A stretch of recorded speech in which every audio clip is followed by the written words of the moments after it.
I will tell you, I was a latchkey kid. And there's something I want to tell you about being a latchkey kid. It was awesome! Who thought this up? I mean, they'd let you out of school and the time was your own. You didn't have to hurry home. There was nobody waiting for you. We sauntered on home when we felt like it. We let ourselves right in the front door. We could let ourselves in the front door because we had our own key. Where do we keep our key, Gen Xers? A little string around our neck. We'd walk into the house, and there sitting on the kitchen counter was a list of tasks that had been left by management.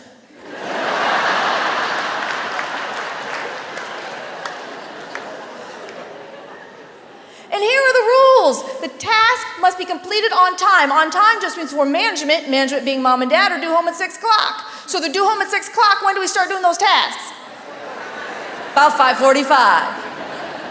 But it's up to me to decide. And Generation X has become our most independent generation. And they join you here at the college, and their attitude is, hey, tell me what you want done, give me the tools and training to do it, and then just get out of my way.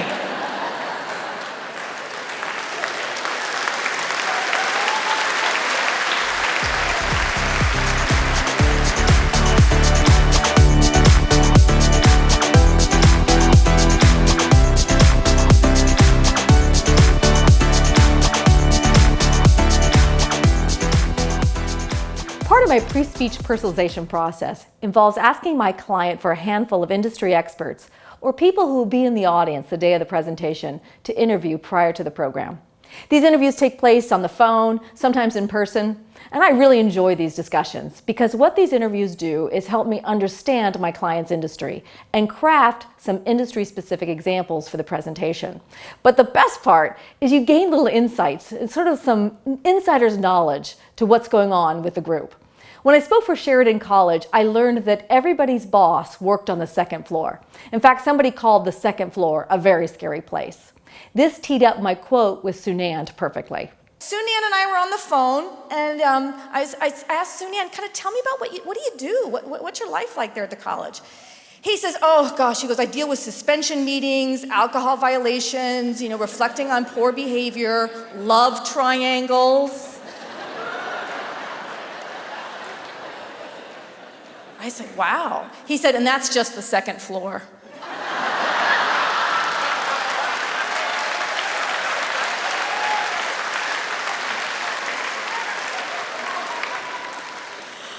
Oh, that's what you told me not to say. I'm sorry. This generation has taken the traditional corporate ladder and crushed it and made a corporate lattice. And it's not about climbing the ladder. And when we say things to millennials like, you need to pay your dues to climb the ladder, that is a disconnect. It's about building your lattice, increasing your connections. Think about a lattice. A lattice has multiple connections. No one connection is more important than the other, but you need them all for a strong structure. The millennials want to talk about the relationship they have with their employer. He said, we got rid of annual reviews. He said, because the young people that are working for me today, the CNAs that are working for me today, do not care about what happened a year ago. They care about, and I loved how he phrased this, they care about the relationship they have with their employer today. And we want to cultivate a conversation with them about us as an employer. First stay interview occurs within the first 60 days of employment, followed by whenever you feel a stay interview is appropriate.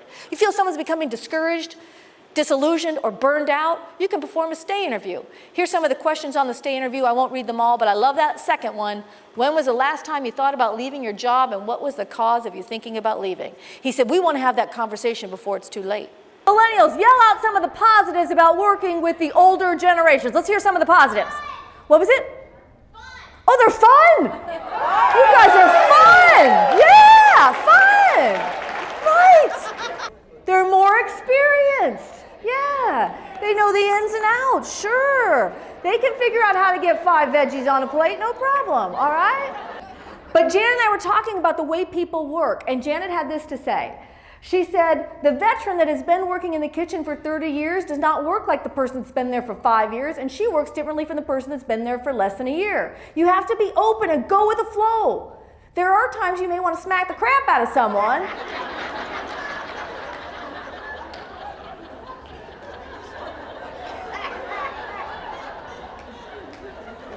Those of you sitting at Janet's table might want to be aware of that. I do not want people thinking, I cannot do what Meagan suggested because our company's too small, or we don't have the budget, too much red tape. Following my presentation, participants will have real-life action items they can take to improve their multi-generational relationships both at work and at home. Littleton schools, Littleton public schools for 2 years. You know, Sarah's working away, and Sarah calls this person over, and Sarah says, I think if we move this, change this, flip this, turn this, it'll be bigger, it'll be brighter, save us money, save us time, the parents will love it, the kids will go crazy for it. What do you think? Wow. Sarah's very excited. Now this person over here has been at Littleton schools for a long time. Oh no, that won't work. That won't work. Why won't this work, says Sarah. Why won't this work? Jeremy just said it. We tried that before. We tried this before, said Sarah? I've been here for 2 years. I don't ever remember trying this. When did we try this?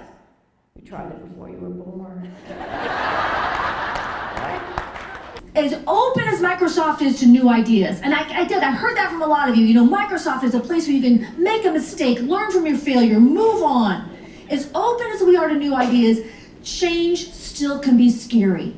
And when some young person who we feel doesn't have the experience, doesn't have the knowledge that we do, comes along and wants to move it, change it, flip it, turn it, make it bigger, make it brighter, make it faster, our first instinct is to say what? Be honest. No, what we're doing works fine. Okay? But rather than saying no, because you know what? Just because it worked before doesn't mean it's going to work this time. So here's 4 questions you can ask yourself. You got a millennial wants to move it, change it, flip it, turn it, make it bigger, make it brighter, make it faster. Rather than saying no right off the bat, ask yourself, whatever they're suggesting, whatever they want to try, does it negatively impact cost, quality, safety, or service? Does it negatively impact cost, quality, safety, or service? If the answer is no, that's your little red flag to say, all right, let's try something different. Now, I will tell you, I obviously thought twice about using the iPhone joke here, okay? But whoops. Boy, he was angry about the iPhone joke, sorry. All right, give me another positive, yes, flexible. They're still enthusiastic because their dreams haven't been crushed yet. They're enthusiastic because their dreams have yet to be crushed.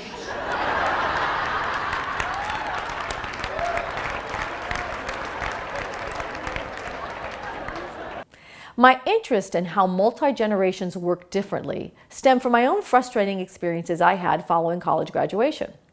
Following college graduation, I got a good job with a well-known company. You probably have seen their products in your grocery store. It offered a solid pay package, good benefits, even had a company car. My parents were thrilled to get me off their health insurance. My managers, however, both who came from a different generation, didn't seem to understand what motivated me or how best to communicate. On the flip side, I imagine they were frustrated by my struggles to understand corporate culture or office politics, and probably wondered why I just didn't buckle down and conform. I wanted to do a great job. And you know what? I believe my managers wanted me to be successful, but there was a disconnect. I think everyone lives their lives or comes to work wanting to feel appreciated, valued, and connected to what they do. No one shows up hoping they fail. Understanding the multi-generations and the steps we can take to improve our relationships with the multi-generations around us is a win for everyone. As their most important employee benefit, 33% of recent college grads chose training and development over salary.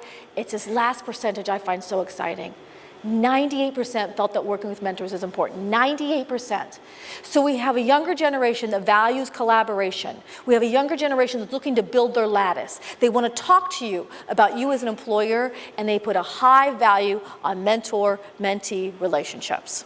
60% want to know they're always learning something new at work, and 64% want to feel their work is valued by my leader.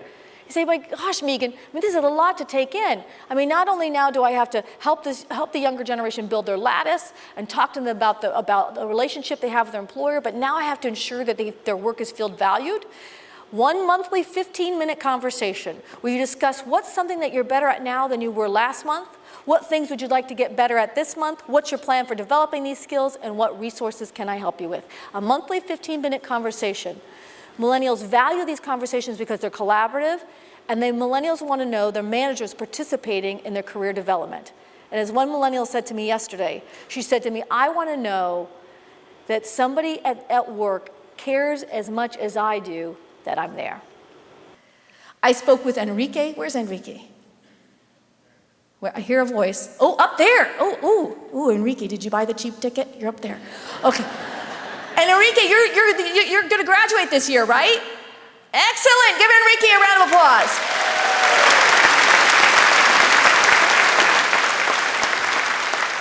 Enrique said this to me. He said, I think your values should be aligned with the company you work for. I want my work to be meaningful and appreciated. I want to know there is purpose beyond just the task that is helping and impacting people. This may be a lot to ask for. I have a good friend who has a good paying job and he is miserable because he does not feel appreciated. At the end of the day, it is not the money that matters, but the impact you create.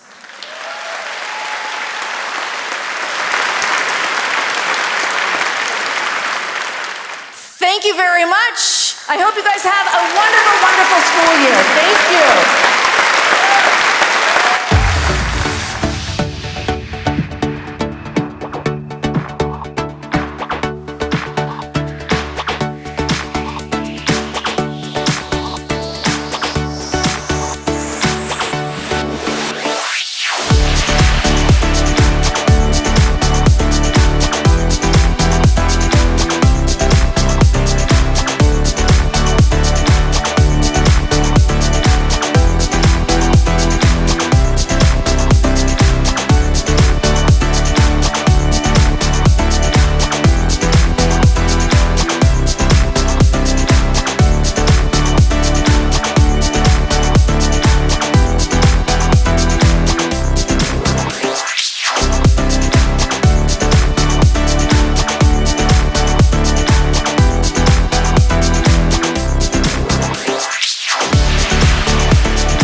Knowing this really teed up